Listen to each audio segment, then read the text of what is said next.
Hello my dear, welcome to examples. So इसमें हम देखते हैं नॉमिनल अकाउंट। अब नॉमिनल अकाउंट में हमने बताया कि वो सारी लाशें मतलब लॉस, हानि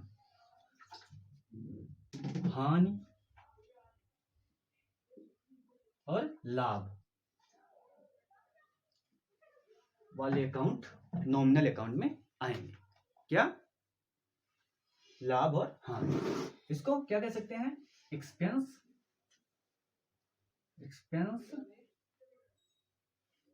लॉस और इनकम गेन। इस टाइप का जो अकाउंट होगा उसको नॉमिनल अकाउंट में रखेंगे। ठीक है। अब आपको एग्जाम में दिया जाएगा कोई अकाउंट का नाम और पूछा जाएगा किस अकाउंट के अंतर्गत है।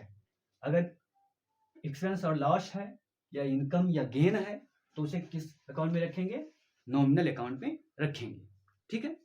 जैसे रेंट किस अकाउंट में आएगा? नॉमिनल अकाउंट में आएगा। डिविडेंड किस अकाउंट में आएगा? नॉमिनल अकाउंट में आएगा। अब डिविडेंड होता क्या है इसको देख लेते हैं। बहुत सारी कंपनियां अपने शेयर को क्या करती हैं? बेचती हैं। कहां पर? नेशनल स्टॉक एक्सचेंज में, या बंबई कहते हैं, बंबई स्टॉक एक्सचेंज या नेशनल स्टॉक एक्सचेंज। अब वहां पर आप क्या कर सकते हैं? शेयर को खरीद सकते हैं। अब आपने कंपनी का शेयर खरीदा, एक साल बाद कंपनी आपको उस शेयर के एवज में जितना लाभ कंपनी को हुआ है उसी के अनुपात में आपको क्या देगा? पैसा आपको दे देगा। ठीक है। तो इसे ही बोलते हैं डिविडेंड। क्या बोलते हैं? डिविडेंड। और डिस्काउंट किस में आएगा? नॉमिनल अकाउंट में आएगा। कर्मचारी को पैसा, सैलरी, नॉमिनल अकाउंट में आएगा। यानी कि सारा खर्चा और हानि तथा इनकम और वृद्धि किसमें आएगा? नॉमिनल अकाउंट में आएगा। ठीक है। अब हमने देख लिया पर्सनल अकाउंट, रियल अकाउंट और नॉमिनल अकाउंट। ठीक है। क्या देखा? नॉमिनल अकाउंट देखा, रियल अकाउंट देखा और पर्सनल अकाउंट देखा। अब इन्हीं तीनों अकाउंट पर एक रूल है जिसको कहते हैं गोल्डन रूल ऑफ अकाउंटिंग। क्या कहते हैं? Golden rule of accounting. कितने अकाउंट है इसमें? नॉमिनल अकाउंट है, रियल अकाउंट है और पर्सनल अकाउंट। ठीक है। मैंने बताया था कि तीनों को आपको याद है। अब तीनों के संदर्भ में एक रूल है जिसको बोलते हैं गोल्डन रूल ऑफ अकाउंटिंग। क्या? गोल्डन रूल ऑफ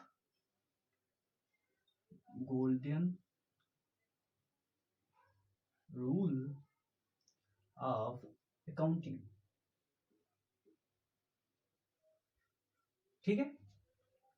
अब एक एक करके हम समझते हैं कि गोल्डन रूल ऑफ अकाउंटिंग क्या है। पहला, पर्सनल अकाउंट। क्या? Personal account. अब पर्सनल अकाउंट के बारे में ये रूल क्या कहता है इसको हम देखते हैं। ठीक है। कहता है डेबिट द रिसीवर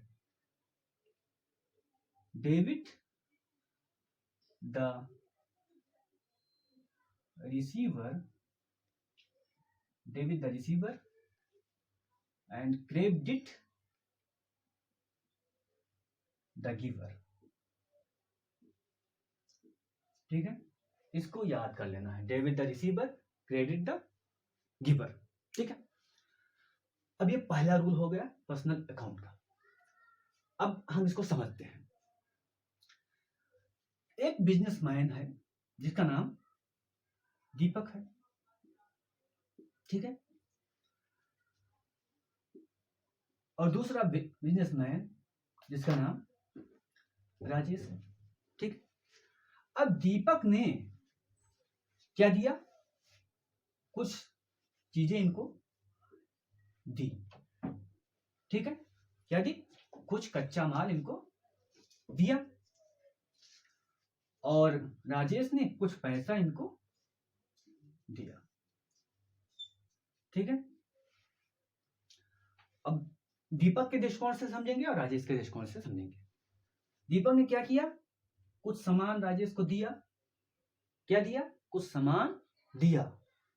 तो सामान दिया तो क्या होगा, गिवर, यानी दीपक का अकाउंट क्या होगा, क्रेडिट होगा। जब उसने सामान दिया क्या होगा, क्रेडिट होगा, क्योंकि उसने सामान दिया। अब अगर राजेश के संदर्भ में हम देखें, राजेश के संदर्भ में देखें तो राजेश ने क्या, सामान को क्या किया, रिसीव किया। तो रिसीवर कौन है, डेबिट। तो यहां पर राजेश का अकाउंट क्या हो जाएगा, डेबिट हो जाएगा। अब दूसरे दृष्टिकोण से देखते हैं। अब यहां पर क्या होता है, दीपक को कैश मिलता है, जो सामान दिया था उसके बदले में कैश मिला, और इसके पास क्या, कैश कम होता है। क्या होता है, कैश कम होता है, या कैश इसने दिया और इसने कैश लिया। ठीक है, तो डेबिट द रिसीवर, किसने लिया, इसने लिया, तो ये डेबिट हो जाएगा। कैश के संदर्भ में क्या हो जाएगा, डेबिट हो जाएगा। और क्रेडिट द गिवर, जिसने दिया, इसने कैश दिया, तो ये क्या हो जाएगा, क्रेडिट हो जाएगा। ठीक है, तो ये आपको चित्र बना के समझ लेना है, पर्सनल अकाउंट। ठीक है, personal account, debit the receiver, credit the giver. अब इसको आपको रट लेना है और इसको दिमाग में फिट कर लेंगे, एक दो क्वेश्चन पक्का आएगा। ठीक है, अब देखते हैं दूसरा, रियल अकाउंट। क्या, रियल अकाउंट। इसमें क्या कहता है, debit was come in and credit was goes. क्या कहता है, debit was come in and credit what goes. ठीक है, इसको भी याद कर लेना है, debit what come in and credit what goes. ठीक है, देखते हैं क्या, रियल अकाउंट। अब रियल अकाउंट में हम उदाहरण देखते हैं, किसका, एक मान लेते हैं कोई संपत्ति है। ठीक है, अब ये संपत्ति किसी को, इस बिजनेसमैन ने, मान लेते हैं आर, मान लेते हैं टी, इस बिजनेसमैन ने संपत्ति क्या, इसको बेच दी। क्या किया, बेच दी। किसने, इसने, या दीपक को मान लेते हैं, इसने बेच दिया इसको, यानी कि क्या किया, संपत्ति गई। संपत्ति क्या हुई, गई। तो संपत्ति गई तो क्या होगा, ये क्रेडिट हो जाएगा। और इसके संदर्भ में देखेंगे तो क्या, क्या हुआ, संपत्ति आई, तो ये क्या है, कम इन मतलब आना, तो इसके संदर्भ में क्या होगा, डेबिट हो जाएगा। इसको आपको रट जाना है, इसी से आपका क्वेश्चन बन जाएगा। ठीक है, अब क्रेडिट और डेबिट हुआ। अब दूसरे संदर्भ में देखेंगे, अब संपत्ति यहां पर गई, तो इसने क्या, कैश वापस किया होगा, कैश वापस ना, तो कैश इसके पास आया। अब कैश आया तो क्या होगा, डेबिट। क्या हुआ, डेबिट। और यहां से कैश गया तो क्या हुआ, क्रेडिट। यानी दोनों के संदर्भ में क्रेडिट और डेबिट करके आप समझ सकते हैं। ठीक है, अब रियल अकाउंट किस में आता है, इसको भी आपको याद रखना है। ठीक है, क्या याद रखना है आपको, कि personal account and impersonal account. ठीक है, पर्सनल अकाउंट में केवल बात होगी किसकी, लोगों की, और इम्पर्सनल में एसेट की बात होती है। ठीक है, अब तीसरा अकाउंट देखते हैं। तीसरा कौन सा अकाउंट था,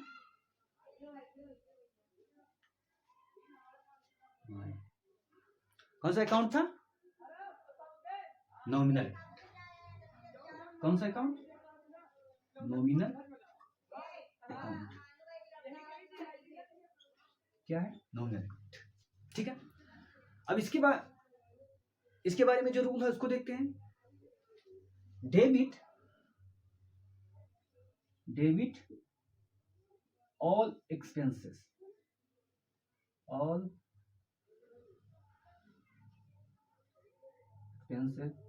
and loss, and credit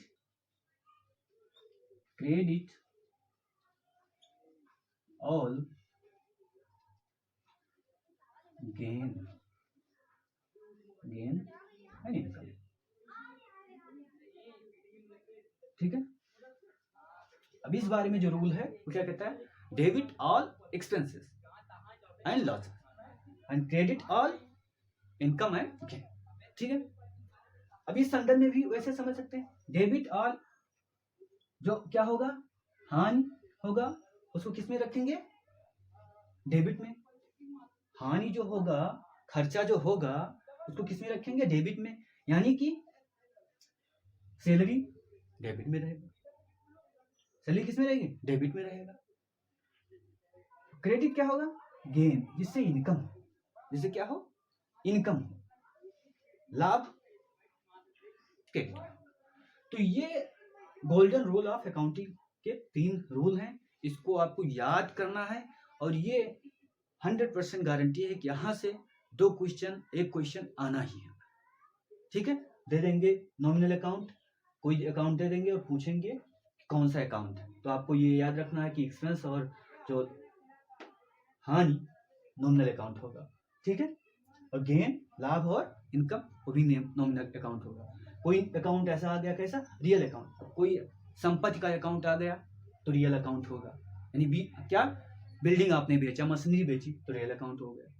अब उसके अंतर्गत अगर टेंबल है तो गुडविल हो गया, ट्रेडमार्क हो गया, कॉपीराइट हो गया, इंडस्ट्रियल डिजाइन हो गया, ये इसके अंतर्गत आ जाएगा।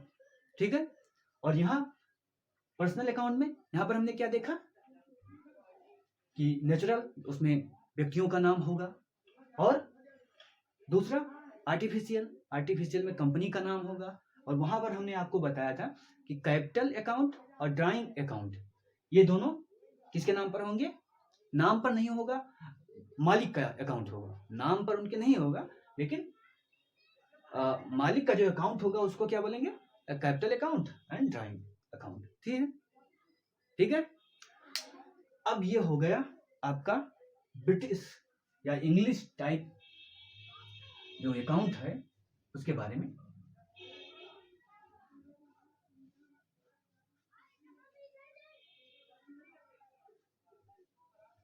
अब हम देखते हैं क्या, मॉडर्न अप्रोच। क्या देखते हैं, मॉडर्न या अमेरिकन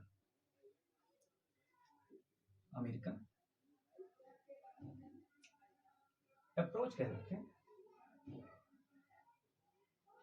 ठीक है, क्या देखना है, मॉडर्न और अमेरिकन अप्रोच, किसके बारे में, अकाउंट के बारे में। ठीक है,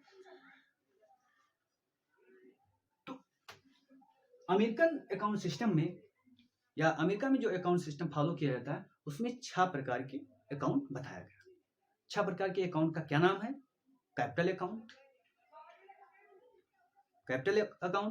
रेवेन्यू अकाउंट और liability account, asset account, drawing account और एक्सपेंस अकाउंट। ठीक है, क्या पहला अकाउंट क्या है, कैपिटल अकाउंट पहला। दूसरा अकाउंट क्या है, रेवेन्यू अकाउंट। तीसरा अकाउंट क्या है, लायबिलिटी अकाउंट। चौथा अकाउंट क्या है, एसेट अकाउंट।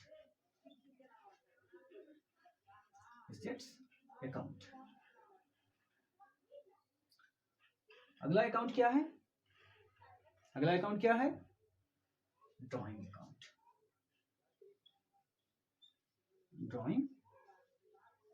अकाउंट। अगला अकाउंट क्या है, एक्सपेंस अकाउंट। Expense account. ठीक है, ये 6 प्रकार के अकाउंट अमेरिकन अप्रोच में बताए गए। ठीक है, यहां पर आप लिखिए इंक्रीज और यहां पर लिखिए डिक्रीज। ठीक है, यहां पर आप लिखिए क्रेडिट, यहां पर डेबिट, यहां पर क्रेडिट, यहां पर डेबिट, यहां पर क्रेडिट, यहां पर डेबिट। यहां पर क्या होगा, डेबिट और यहां क्रेडिट। ठीक है, यहां पर डेबिट, यहां पर क्रेडिट, यहां पर डेबिट, यहां पर क्रेडिट। ये आपको याद करना है।